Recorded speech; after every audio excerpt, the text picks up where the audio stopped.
सुप्रभात छात्रा, अहं त्वं संस्कृतशिक्षिका मधुलिका पाण्डे अस्ति। अद्य अहं तृतीयपाठः सर्वनामशब्दः प्रेष्यति। सर्वप्रथम सुविचारः ईमानदारी चरित्र का सबसे अच्छा गुण है। बेटा, कल हमने आपको सर्वनाम से संबंधित चीज़ें भेजी थी, है ना। तो सर्वनाम क्या होता है?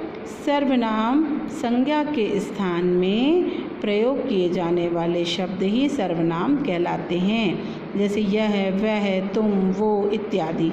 ठीक है। अब अपन आज पुल्लिंग पढ़ रहे हैं। पुल्लिंग में सर्वनाम के शब्दों का प्रयोग, ठीक है, और स्त्रीलिंग और नपुंसकलिंग भी पढ़ेंगे।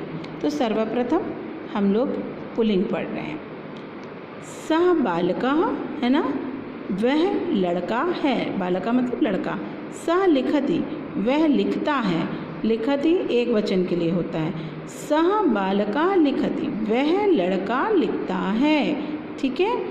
फिर से हम बोल रहे हैं, सः बालका, वह लड़का है। सः लिखति, वह लिखता है। सः बालका लिखति, वह लड़का लिखता है। ठीक है बेटा। अब हम लोग द्विवचन में आते हैं। तौ बालको, है ना, वो दोनों लड़के हैं। बालको द्वितीय विभक्ति मतलब द्वितीय वचन के लिए आता है। ठीक है। और तो दो लोगों मतलब द्विवचन में प्रयोग किया जाता है। तो वो दोनों लड़के हैं। तो लिखता, वे दोनों लिखते हैं, है ना। वो दोनों लड़के हैं, वे दोनों लिखते हैं। तो बालको लिखता, वे दोनों लड़के लिखते हैं। फिर से मैं बोल रही हूँ, तो बालको, वो दोनों लड़के हैं या वो दो लड़के हैं। तो लिखता, वो दोनों लिखते हैं। तो बालको लिखता, वो दोनों लड़के लिखते हैं। ठीक है। अब हम लोग आ रहे हैं बेटा बहुवचन की ओर। ते बालकाः, है ना। बालकाः जहाँ लगता है बेटा बहुवचन हो जाता है ना। वे सभी लड़के हैं। ते लिखन्ति, लिखन्ति बहुवचन के लिए, वे सभी लिखते हैं। ते बालकाः लिखन्ति, वे सभी लड़के लिखते हैं। आप बालक भी लिख सकते हैं, है ना। फिर से मैं बोल रही हूँ, ते बालकाः, वो सभी लड़के हैं। ते लिखन्ति, वे सभी लिखते हैं। ते बालकाः लिखन्ति, वे सभी वो सभी लड़के लिखते हैं। ठीक है बेटा। अब आइए यहाँ, एषा चषका, है ना, यह ग्लास है ना। एषा चषका अस्ति, यह एक ग्लास है। कल मैंने आपको बताया था कि अस्ति एक वचन में प्रयोग होता है और एषा। ठीक है। एषा चषका, वह ग्लास है ना, वो ग्लास है। एषा चषका अस्ति, वह एक ग्लास है या वो एक ग्लास है, ये भी आप बोल सकते हो। ठीक है। फिर द्विवचन में आइए, है ना। एतौ चषको, वे दोनों ग्लास हैं। ठीक है। एतौ चषको स्तः, ये वे दोनों ग्लास हैं, जैसे ये रखी हुई है ना।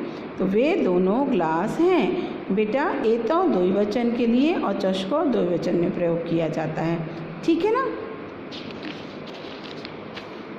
अब हम लोग आएंगे बहुवचन की तरफ। बहुवचन सर्वप्रथम, एते चषकाः, ये सभी ग्लास हैं, है ना। ये सभी ग्लास हैं। एते चषकाः सन्ति, ये सभी ग्लास हैं, है ना। एते चषका, ये सभी ग्लास हैं। एतौ चषका, है ना। एतौ चषका सन्ति, ये सभी ग्लासें हैं। तो बेटा ये जो हम पढ़ते हैं ये बहुवचन है। ठीक है। अब आप समझ गए होंगे कि एते एषा कैसे प्रयोग किया जाता है। आपका होमवर्क आज इतना है कि मैं चाह रही हूँ कि कल आप लोग ये जो लिखे हुए हैं इन्हें आप खुद रीड करेंगे, है ना। खुद रीड करेंगे तो हमें भी समझ में आए कि आपसे बन रहा है या नहीं बन रहा है। ठीक है। कल हम लोग इसका स्त्रीलिंग और नपुंसकलिंग भी देखेंगे। ठीक है बेटा। एक चीज़ और मैं बता दे रही हूँ, इसमें क्वेश्चन आंसर, जैसे ये लिखा हुआ ना, सह का, ये क्या है? सह वानरा, यह बंदर है ना। तौ कौ, ये दोनों क्या हैं? तौ गोल दीपौ, ये दोनों बल्ब हैं। बल्ब को संस्कृत में गोल दीप बोलते हैं। ठीक है ना। ते के, ये सब क्या हैं? ते, खगाह, ये सब चिड़िया हैं। ठीक है बेटा, इससे संबंधित पूरा राइटिंग मटेरियल आपको बाद में सेंड किया जाएगा। आज आपको मैंने ये वीडियो बना के भेज दिया है। कल स्त्रीलिंग और स्त्रीलिंग और नपुंसकलिंग का भेजेंगे। ठीक है, आपको ये थोड़ा सा पढ़ के कल जो बच्चे पढ़ें तो वॉइस मैसेज भेजें, ताकि मुझे समझ है कि आपको समझ में आ रहा है या नहीं, है ना। अगर ये वाले नहीं बन रहे तो कोई बात नहीं, जो मैंने आज आपको पढ़ाया है उसका आप वॉइस मैसेज भेजें। ठीक है, अगर नहीं बनेगा आपसे, ये पीछे मतलब यहाँ से आपको वॉइस मैसेज भेजना है, ये वाले पढ़ के बताना है हमको यहाँ तक, है ना, क्लास तक। तो फिर आप लोगों का मुझे समझ में आ जाएगा, है ना। तो फिर अपन आगे पढ़ेंगे। ओके, बाकी कल के वीडियो में मैं पूरा सेंड कर दूँगी, है ना। आज का दिन आपका शुभ हो, आप स्वस्थ रहें, खुश रहें।